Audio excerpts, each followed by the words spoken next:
Hello and welcome to How Do You Feel? I'm Alana Wesley, your host and moderator, and I'm also the founder of Immersive Futures, the thought leadership event and content series.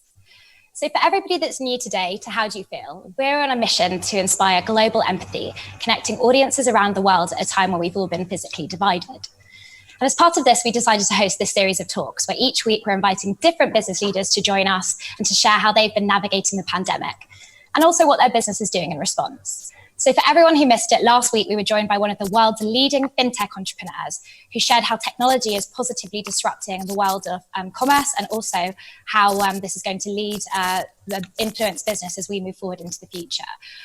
Today we're going to be joined by Facebook, so the focus is going to be more on marketeers and brands and how we can really change the game up as we move forward. But we'll also be looking at social media and how the role of that has been really much more influential during the lockdown period and how this is going to evolve as we move forward. So at How Do You Feel, we very much believe that a key to unlocking insights about the pandemic is the study of human behaviour and psychology. And so every week we'll be sharing new highlights and insights about how everyday people around the world are feeling, which they've been sharing on howdoyoufeel.live. So before we get started, I'm just going to say a few thank yous. Firstly, to the teams that helped produce today's talks. So Really Creative Media from Virtual Stage and the production family. And secondly, to the Simpler team who launched howdoyoufeel.live. This session is about 40 minutes long. It's designed to be interactive throughout. So I ask you to keep submitting your questions throughout. And then Harry from the team at Simpler will be invited to share your questions at various moments. Right, so I'm going to introduce our first speaker, who is the Director of Planning from Facebook. His name is Ian Edwards. Ian was actually the first ever planner to be hired at Facebook. And before that, he worked as the head of strategy for some of London's largest agencies around the world. Ian's also a contributor to AdMap and the Huffington Post. Welcome to you, Ian. Hi there. Really good to be with you today. Looking forward to the discussion. Thanks for joining us. And then our next guest is our resident speaker who joins us every week, Ben Jenkins. Ben is the founder of Simpler and howdoyoufeel.live. Ben is a brand strategist and ethnographer, and he spent his career studying youth culture and technology and where the two intersect. So welcome back, Ben. Hello, morning. Morning. Yes, Ben's in New York and Ian and I are in the United Kingdom. So for the first part of today, we're going to get a bit more of a feel for what Ian and Ben have been up to in business and how they're feeling about the pandemic. And I'm going to start with my first question with you, Ian. So you're homeschooling. You're also running a division of Facebook in the UK who are all working from home right now. And we've heard that Zuckerberg's announced that in the US, about 95% of employees are going to be working from home until at least Jan 2021. So this is kind of a big fundamental shift in Facebook's business. So can you kind of tell us what the reality of leading a business like Facebook has been like for you during the pandemic and kind of how your team are adapting and what you're learning? Yeah, I mean, first of all, I think, I feel incredibly fortunate to work at a company like Facebook where, before we went into this, we were very well set up to work remotely. We've got multiple offices around the world. So we're quite used to kind of having to work, remotely and connecting with different teams. I think, it's not been without its challenges though. From a personal perspective, juggling homeschooling, it's half term this week, which is like just fantastic because there's no Zoom lessons to jump on. So that's been a bit of a break, but that has been a real challenge. And I think from a personal point of view, you have to be much more purposeful with your time. You have to really structure your day to get the kind of most out of it. Work out when you're going to do those important meetings, when you're with the kids. And also I think for me personally, having boundaries around the day is important because, getting on the train in the morning to go into the office is a natural transition from your home life to your work life. And not having that commute coming back. I think when this all first started, I found myself, just jumping on calls and things like that late at night and working late at night. So you do have to be much more purposeful and structured, I think, with your time in lockdown. And I think from a work point of view, the team, I'm part of the UK leadership team and we have a fantastic team. And I think the key for us has been, really regular check-ins and communication. And I think, I guess a couple of bits that are important is when you're doing these Zoom calls, not everyone feels as comfortable talking on them. So, inclusion has been a really important part of what we've been thinking about, making sure that everyone who's joining a meeting, you're checking in with people and it's not just down to the people who feel really comfortable speaking in this environment. And I think from a work, us delivering work, working with clients, actually, it was disruptive to start with. I think, even though, we talk about sort of, working in digital and remote connections, we have been quite reliant as an industry on person-to-person meetings. We've all got offices in the West End of London, so it's it is part of our culture to get together physically and talk in meetings. So we've had to learn to change that a little bit. But actually what I found is that it's a lot easier to get a lot more people together when you don't have to commute from one location to another. And the appetite for sort of, learning and, these kind of sessions, but other sessions as well. We've had, scale that we've not seen before. So we run a weekly insights webinar, and we've had 15,000 people join that over the last, 8 weeks or so. Wow. Which was, which has been fantastic, and an opportunity to kind of talk and learn together. So yeah, there's been a bit of a pivot, but, overall, we're, very fortunate to be so well set up to work remotely and work in this kind of new normal, whatever that is. Realizing how fortunate we are and not everybody's in the same situation is also a really kind of big revelation for many of us, and remembering that as we try and adapt, and then kind of seeing how other people are trying to adapt as well. So, you hear about, outside of the world of work, families who have one phone, and, everyone's trying to do their homework through this one phone or one laptop, and how schools are trying to manage that. So I think there's a lot of interesting insights there and that people can relate to. And building on that, Ben, physical distancing, not social distancing, is kind of what the current situation demands. Many of us are in fact more kind of socially connected than ever before, I'd say. So whether that be through technology or just closer to our communities. So kind of what psychological impact do you think this physical distance is having and going to have upon society? And kind of how are you at Simpler, your team, starting to kind of rethink space, both physical and online, and human interaction as a business? I think Ian touched on this a little bit, but I'd love to hear from you. Yeah, to be honest, that's one of the main reasons we created How Do You Feel in the first place. And it's a big part of what we're learning from the conversations that we're having, so which we'll talk about in section 2. But at a top line, there's some pretty significant changes. So one is that, people are more physically distant, but the depth of conversations is actually changing. And to some extent, it's getting stronger, especially in the more one-to-one mediums. We've got time, we're not sort of pressured from different sides as much. So, we've been studying private chat for research for a number of years. So things like Facebook Messenger, Snapchat, Instagram, DMs. And we'd already started to see the power of one-to-one to connect people more deeply, as opposed to social media, which is, you're kind of talking to a sort of blank screen to a certain extent. But what we're seeing in the pandemic is something similar, where people are getting deeper and more intimate, but at a larger scale. So, a bunch of people who'd never been on chat messaging, have suddenly sort of crawled out of the woodwork because they now have to be. And I think what you're seeing when you compare it to regular social media, where you're forced to perform a little bit more, you sort of preen yourself and project a perfect image. When in messaging media, it allows you to put forward a more truthful, even more vulnerable self. And that words like that are coming out a lot more at the moment. So when social distancing took hold, more people who weren't used to it started using it. And because you don't really need to dress up, you need to brush your hair, put your trousers on.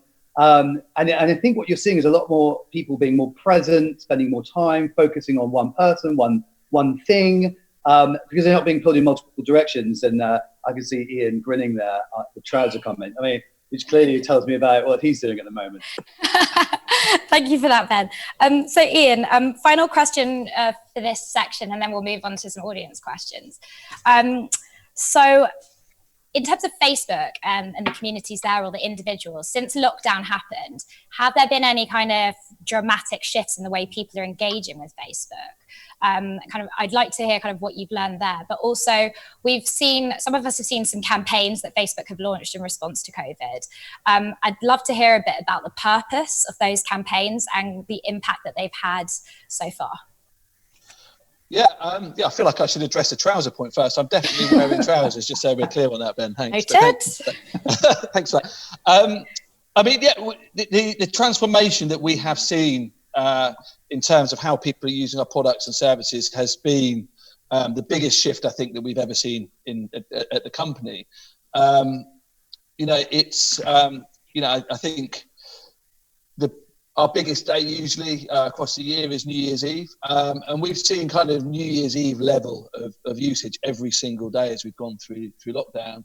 And, it's not surprising. It's kind of, Facebook was built to bring people together at a distance, so, we can fulfill a need that people have at the moment. And, there being sort of a, growth in just people using the service. We've hit 3 billion people used our products globally for the first time in April. But what I think is really interesting is actually we've seen the growth of a lot of the standard uses. So things like messaging has doubled and people are using Facebook and Instagram more. We saw 70% increase in time spent in Italy. But what's also really interesting is that I think people are having more meaningful social connection at the moment. So we've seen a huge rise in video and voice calling. Who knew people still want to speak to each other on the phone? So video and voice calling, there's been, that's doubled. And then other bits within that. So in Messenger, clearly video sort of conferencing or video meeting has been a big part of this shift. And we've launched Messenger Rooms, which will roll out across WhatsApp and Instagram as well. But that allows up to 50 people to kind of get together. Lots of different functionality in there to try and improve that experience and allow people to connect, via video in larger groups. And then the other big area that we've seen that's changed is around live. So I'm sure we've all seen like your Instagram feed just lit up by people kind of going live, and we've seen a doubling in that. So we've tried to innovate around that product as well. Live I think has been a really important part for the entertainment industry, people going live from events. So we've had to try and help that industry sort of pivot and create events around live, people going live. We brought back a feature that we'd taken away, so you could go live with other people and go live collectively to create a more of a sense of an event and bringing those people together. So that's been really interesting to see. And I think actually, one of the studies I saw the other week was fascinating, and it was saying that 58% of people feel that they might be more connected to their friends and family as a result of what we're going through at the moment. And I think because we have to think about who we want to connect with, we have to organise that a little bit more.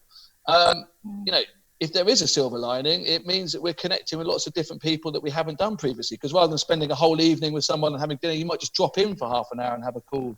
And so I think there is a positive way that technology can bring people together in this, undoubtedly really difficult time. Yeah, it's definitely one of the silver linings. Really, really interesting. Thank you for that, Ian. So I'd like to flip to one of our audience questions now and invite Harry from the Simpler team to join us. Hi, Harry. Hi, Alana. So the first question, I think Ian and Ben, both of you have touched on some silver linings here in terms of togetherness and connection. The question is, how do we continue to capitalize on that as we begin to move on from the necessity of physical distancing? I don't mind sort of sharing what I'm going to share this a little bit in the stuff we talk about, but I think that people are naturally going to be doing that anyway. I think the sort of the more sort of caring, empathetic, thoughtful, reflective stuff, which I'm going to talk about in a second, people are already doing it. So I think brands need to recognize that that's going to be there's going to be a slightly slower pace and capitalize it on that way. But I don't think it needs to be forced. I think these last 12 weeks, I think have sort of kind of created some new neural pathways and conditioned us a bit more to stay in that kind of way. That's certainly from what we're hearing from consumers. Great. Ian, would you like to share anything? Yeah, no, I think I totally agree with that. I think we've got a sort of a kind of culture that's kind of emerged, and this kind of moving from me to we is definitely something in that kind of community spirit. So I don't think it's something that needs to be forced at all. Brilliant. Thanks to whoever shared that question in our audience. I can't see you, but it was a great one. So for the second part of today, we're going to hear about how everyday people around the world are feeling on howdoyoufeel.live. For those that joined last week, you've seen this video already, but for the newbies in the group, we wanted to share it again.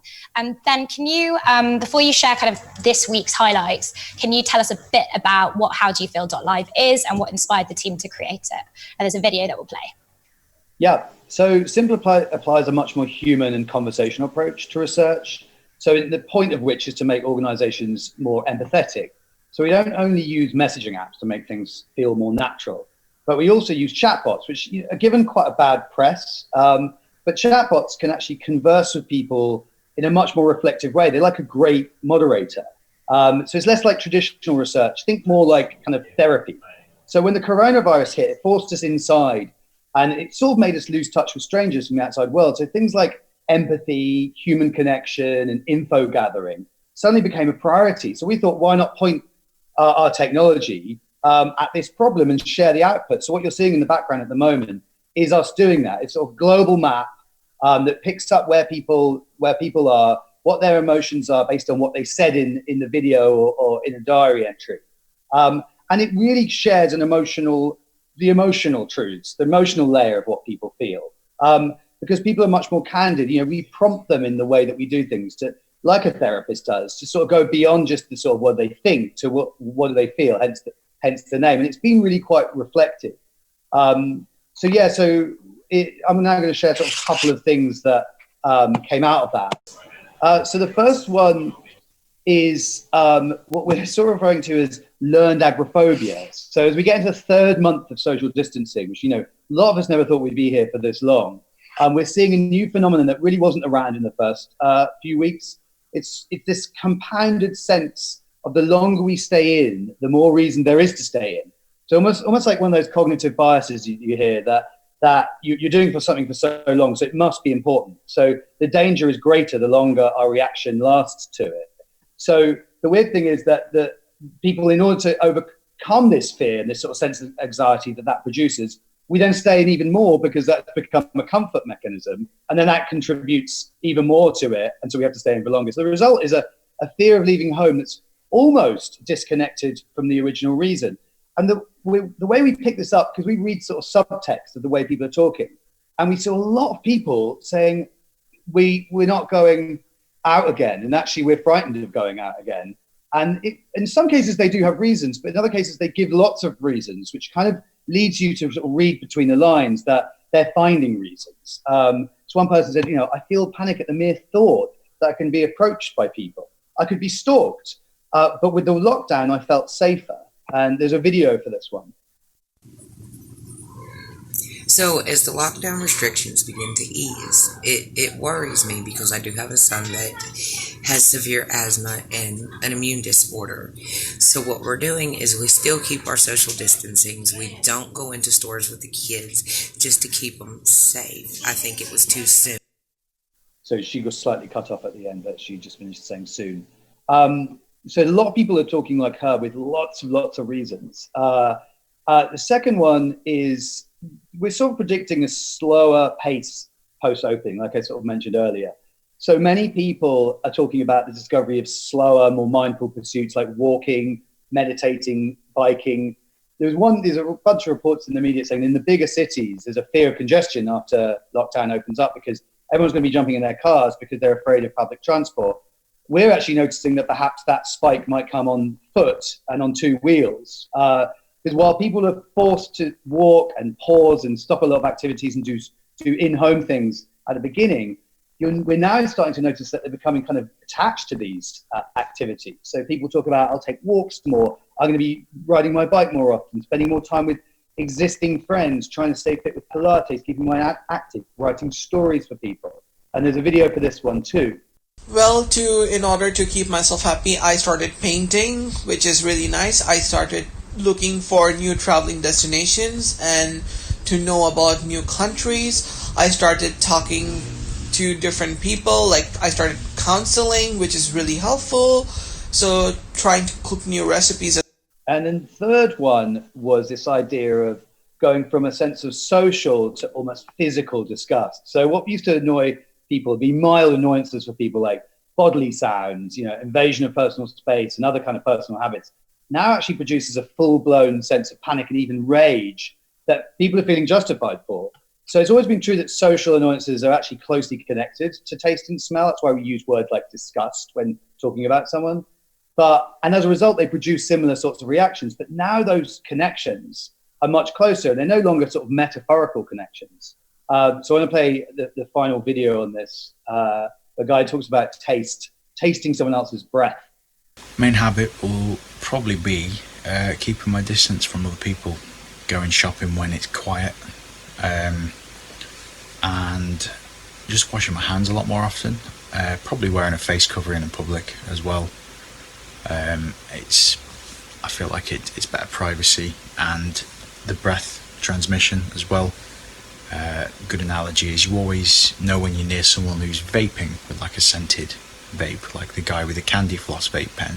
You can smell that thing from 50, 100 feet away. That's because it's his breath you can smell.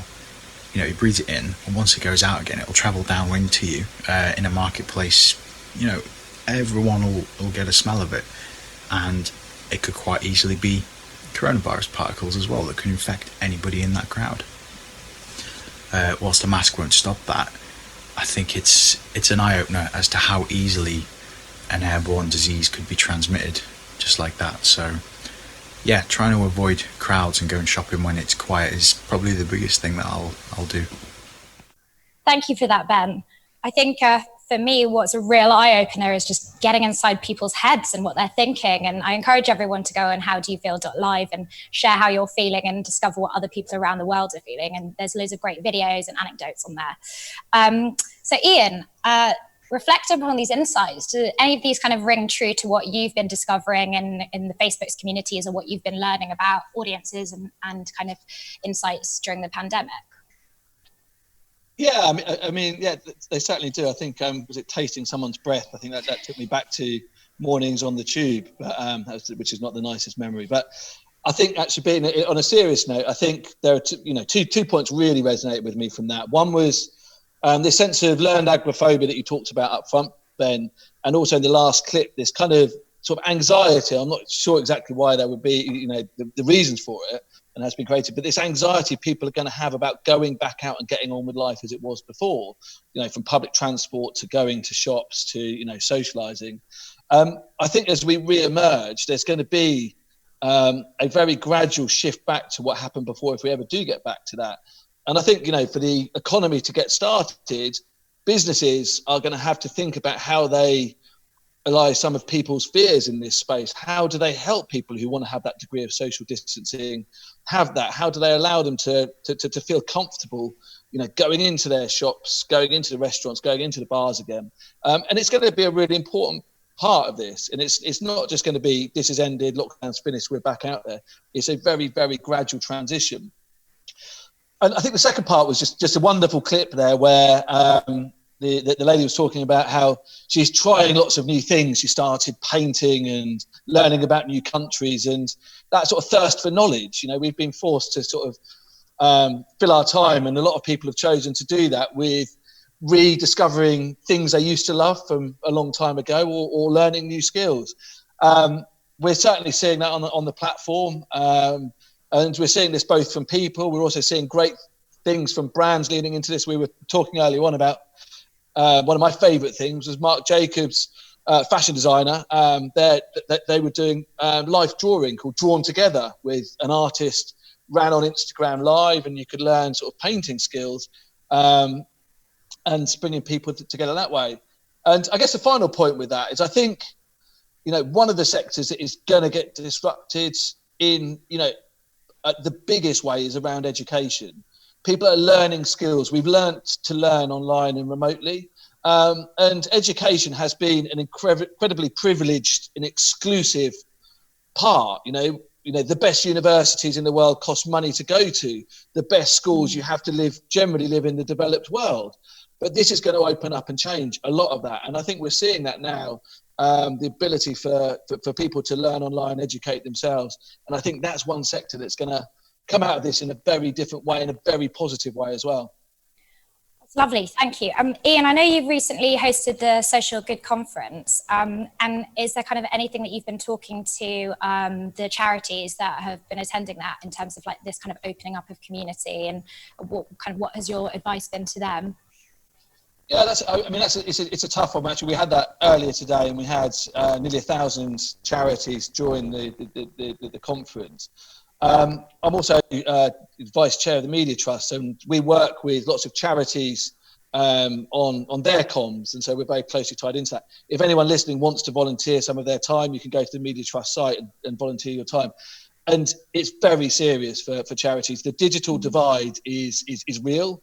And a lot of these charities, because when they get money and funding, quite rightly, that funding wants to go on the front line, and they don't invest in digital infrastructure, and they don't have the technology, the infrastructure, and the skills to be able to navigate this new normal. And I think, that 20 years of digital transformation we've all talked about, you just don't have a choice. If you do not transform your organization, your business to be, digital first, it's going to be hard for you to come through this and survive. And we're particularly seeing this in the charity sector. And, we're seeing a lot of charities very sadly have to close their doors because of what's happening at the moment. Well, it's great that you're able to support these communities and trying to help guide them as they move forward. So I think it's time for another question from our audience. So Harry, would you like to rejoin us and share what everyone's asking? Yes. So both of you have talked about how unprecedented this time is, but also how unprecedented the data and insights. And Ian, you talked about sort of the usage information, and Ben, you've talked about all of the different things you're hearing via How Do You Feel? The question is, does that mean we essentially have to throw out all of the learnings and the data from before this all started? Or if not, how do we reconcile the two? Good question, and that's a toughie. Ben, I'm going to hand over to you to start. I have got quite strong opinions about that, which is I do think that while you certainly don't throw out data, it is a really interesting time for certain types of data that have had years of stability and benchmarks on which you are building your hypotheses for the future. So when you've got, unprecedented change in the way that people are behaving, and they're all suddenly driven, that everything has been upended, and you start to pull the thread on just a few topics, and you realize that even things you hadn't thought about being affected, there's obvious things like travel, but then there's things like creativity, because creativity really thrives in cities, and cities are starting to sort of be, people are moving to the country. So what does that mean for creative hubs? You realize that so much has been changed that you need to start to use data sources and methodologies that are more trained to look forward. And I feel like we've had a sort of generation of tweaking methodologies that kind of take models and go, well, this kind of works, so let's just A/B test it. And I think that era might need to be given a bit of a wake-up call, personally. I've got quite strong opinions on that one, but I don't think it means you throw everything out. It just means you're going to have to bring in more future-focused methodologies. And I think it also requires creative skills for how you design research looking forward a little bit as well. And often, big data people don't have creative minds because they're often left brain. So I think you might be seeing some right brain thinkers coming back into data because projective thinking requires a little bit of creativity. Thank you, Ben. Ian? Yeah, I mean, it's a big question. I think in terms of taking that sort of measurement approach and planning approach to what's going to stick and what's not, we can all make predictions, but it's quite hard to have a crystal ball and be incredibly precise. What I do think, though, is that business planning for a long time has been, a fundamentally flawed process. We'll go out, we'll do focus groups, we'll ask people what they think, we make loads of predictions, we then go and sink huge amounts of money into producing a business proposition or some marketing communications or some advertising, and we invest, and we've gone all in by the time we get to the point where it hits the real world, and that's been a bad process forever. I think in this new world, what we might see is that people have to iterate more, experiment more. I mean, you know, on social media, on Facebook, you could go live with an idea in a few hours and you could test it. You don't have to spend huge amounts of money. I think, like Ben's saying, you know, speaking to people and finding ways to connect with them digitally to understand what they're doing. Test more, iterate more, and start to see what's working, and then, you know, then double down on those things that are actually working. And I think it might just give the whole planning, the whole research, development kind of industry a real shake-up. Brilliant. Thank you, Ian, and thank you to our audience for that. So we're now going to move to the final part of today's session, where we're going to look to the future and talk a bit about predictions as we move forward. Ian, the first question's for you. The sudden shift to life on lockdown is and will continue to have a significant impact on people in all kinds of ways, as with any crisis. And we, you know, have yet, as you said, to comprehend the full extent of that impact. And we're still in the lockdown phase, and there's new phases to come. So, you know, you've talked about kind of experimentation and iteration. So what technologies do you believe are going to kind of be instrumental in connecting society after lockdown? Or kind of what innovations are you seeing at the moment? Or what are people trying that you think is exciting, either on Facebook or kind of in the wider marketing landscape? I mean, that's, yeah, it's again a good question. Just saying I wouldn't be able to predict it. Now I'm going to try and predict a few things that I think will be important. I think, you know, one of the big areas for me is enhancing this kind of experience we're having here. You know, hats off to you and the team. This seems to me, from where I'm sitting, to be going seamlessly, and it's good. But how do we enhance these kind of experiences? At the moment, you know, there's video and we're speaking to each other, but that augmented reality element and being able to sort of, you know, play games in a really immersive way, interact in a really immersive way, you know, have a pub quiz, you know, listen to music, but collectively do that. And, you know, I think there's going to be a lot of innovation around that. Certainly, you know, what we're looking at this very, very heavily, and trying to enhance this kind of experience as people try and sort of connect remotely is definitely one. And then I think the other one, you know, that I'd like to think is going to stick, that we've seen, is around sort of local community. So, you know, community on Facebook groups, you know, go and join the groups for everything you could possibly imagine, every kind of interest you've got. And, you know, one of the big trends that we've seen is people joining local groups to support local communities. So we've seen 2 million people in the UK join more than 2,000 local support groups on Facebook. And those are people coming together to support the people in their area, the more vulnerable people in their area. And, you know, it would be great to think that there is this sort of sense of community spirit. So how do you tap into what's around you, you know, in quite close proximity?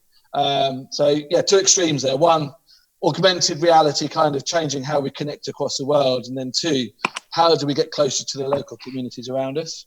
Brilliant. Thank you, Ian. Well, Ben, kind of leading on from that, really, we're seeing this reprioritization of values in society right now. And, you know, brands and marketers need to wake up to this change. You know, what's your advice on kind of what do you think is going to be important as organizations rethink their strategies moving forward? You know, what are the kind of the top priorities they need to focus on, would you say? You know, last week you spoke a lot about things like how millennials are starting to save like they never did before, God forbid, and, you know, what that means for, you know, their spending habits. So I'd be interested to hear what you think about what brands and marketeers should be doing and focusing on. Yeah, I actually want to pick up on what Ian said about closeness between consumers. We are seeing a lot of like much more, you know, even from like hermits, you know, and last week talked about people are coming out to clap for the NHS that never really liked that communal stuff, and people are getting into their local communities in a much better way. And I think that same rule is going to apply to marketers, which is, you know, we're already seeing from the data that we're looking into here and the conversations we're having that people are a lot less patient for tone deaf marketers. They always were, but they had so many other things going on in their lives. They could get away with it. A marketer bleating in the background, shouting about things that they didn't understand. They just move on. But right now, there are these moments where you've got their attention a bit more. So you could really, it's yours to lose, basically, at this point. So I think, you know, everyone's had to make changes. And marketers who aren't really quick to empathize with those changes, I think are going to lose out really quickly. Because there's other ones that are jumping in and taking advantage of it and going, and sort of quietening it down and whispering and saying, look, we're in it. You know, don't say we're in this together like a million different marketers are saying in commercials. Act it out. And, you know, empathy keeps coming up. You know, we're already in the empathy business. So we're already talking about this and we hear that word already, but I'm noticing it growing exponentially. There's people talking about this word that you would never expect to even know its meaning. You know, George W. Bush came out with a video the other day where he used that word at least twice. Elon Musk has used it. And the police the other night. You're like, these are not places where you expect that word to come up. So if these guys are using it, then marketers need to be delivering it as well. Great. Ian, so you work with some major global advertisers who are activating in local communities and on a global scale with their campaign planning. Have you experienced any major challenges since the lockdown that you've been working through with clients? Or, you know, have there been, what are the highlights and the developments on the positive side? You can pick. Yeah, I mean, every single business has been affected by this. God, where to start with that? I mean, this is an unusual recession or unique recession in a way that it wasn't one that was driven by consumer demand to start with. It's been driven by distribution. And for most people, it's been the ability to get your product into the consumer's hands. It's been a really huge challenge. And I think for, you know, big CPG advertisers, historically, often what's happened, and, you know, P&Gs and Unilevers of this world have actually spent their way through recessions. They capitalize on cheaper media costs and they've invested to increase their share of voice. And that's translated to an increase of share market, you know, but businesses have a real challenge that, you know, they're marketing and often they can't distribute their product. So it's a really complex balance to protect your brand, to protect that demand. But if you can't fulfill it, should you be spending at that particular point? The biggest question I get without a shadow of a doubt is around e-commerce. You know, the new shopfront is digital and mobile, and how do advertisers pivot really quickly into this space? You know, machine learning, I was talking to you about this earlier on, machine learning, artificial intelligence, automation, these are going to be the engines of growth as we move into this. And, you know, sort of signals-based marketing is a real challenge, collecting the right signals so you're delivering the right product back to people. And then I guess the final point, I think, from a brand perspective, I think empathy is really interesting. You know, and people care what brands are doing. There's a great website which is called didtheyhelpus.com. Didtheyhelpus.com. Yeah, that's great. I've actually shown that website to a client of mine when we were talking about a response to COVID and showing where they tracked on that website. It's amazing. Yeah, I mean, it's a great thing. People care like what brands are doing and how you stand up and have a perspective on this.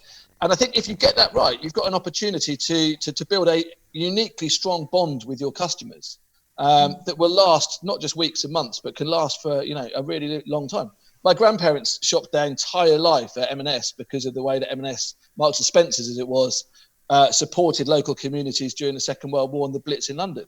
You know, and they stuck with them for 50 years. And I'm not saying it's exactly like that today, but if brands get it right, you can build a very unique bond with customers. Brilliant. So we're nearly out of time, and I actually want to see if we've got another question from our audience. So Harry, would you like to join us again and share one final question with Ben and Ian? Sure, yeah. I think this one is harkens back or was triggered by the insight about physical disgust. But the question is, what does empathy look like, particularly on a personal basis, in a world where we are, you know, we are a threat to one another and we are feeling that, you know, understandable personal disgust? Wow, that's a really good point, because it does sort of contradict. You know, one of the things that we've been hearing a lot in the news, even though the media is trying to force the opposite of this, is that this isn't actually down party lines, or you know, it's not a red-blue division. That actually, this is about personal fears and personal kind of anxieties. So I definitely think that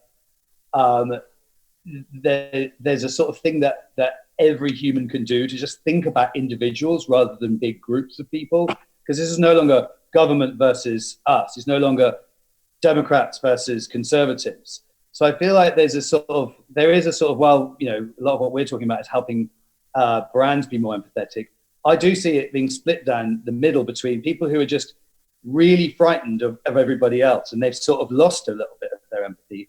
And there's the other people who are kind of like going, I just need to get out into the world. You know, all those people who volunteered for the NHS in the UK who are like, we'll do it. So I do actually think there's a separation, although it's not down party lines, there is a separation down kind of personal fear, freedom, disgust lines. That is actually exposing it. And I hadn't really thought about it before. You're right. It's just like the people you weren't expecting are becoming more empathetic, and people who were empathetic before are actually becoming so frightened they're losing their ability to realize that everyone actually is in this together. So yeah, it's a good point. And I'm not sure that was an answer, more of a sort of good point. Thank you, Ben. Ian, final comments from you. Just general closing comments, or? Well, in response to the question, or any kind of reflections that you'd like to share and kind of learnings you've had during this time, pick. Well, yeah, just in terms of closing reflections, and you know, I think this understanding of people in this, you know, we're talking about insight today, and this is going to be critically important going forward. And I think, you know, thinking really carefully about how you can understand your audience, understand what they're connecting with, and what matters to them is going to be really, really important. And it's not, you know, I think we've got to remember that this isn't a brief, this is a pandemic. And it's, you know, you've got to approach it with that mindset. We need to, you know, businesses and people and companies like Facebook, we need to be in this to help solve this problem. It is not an opportunity to market to people. It is an opportunity to help. Remembering that it's a pandemic, not a brief, I think is very useful. Is something very useful to bear in mind. Thank you, Ian. I think that was the perfect roundup. Go on, Ben. I've got one. It's a really good point. The questions, because it's not a brief. It's a very different scenario. It's actually sparked very different kinds of briefs, and I've never seen in 20 years the types of questions people have. They're so much more existential. They're like, who the hell are we right now? Where are we going? Which way is up? Which way is down? And what are people going to do? Those are kind of big philosophical, meaty questions. They don't feel like traditional briefs. So I think you're seeing that already out there, which is, it's got very existential and philosophical, which I think is a good thing in a lot of ways. Let's hope it lasts. Thank you, Ben. Thank you, Ian. And thank you, Harry, for joining us today. It's been great having you on. We'll see you soon. And thank you to our audience. Your questions were brilliant. I hope you found today inspiring. And thank you to our wider team as well, who helped produce these talks today. So please do have a look on howdoyoufeel.live and discover how audiences around the world are feeling. And all that's left to say is thank you from myself and the team at How Do You Feel. See you soon and stay safe.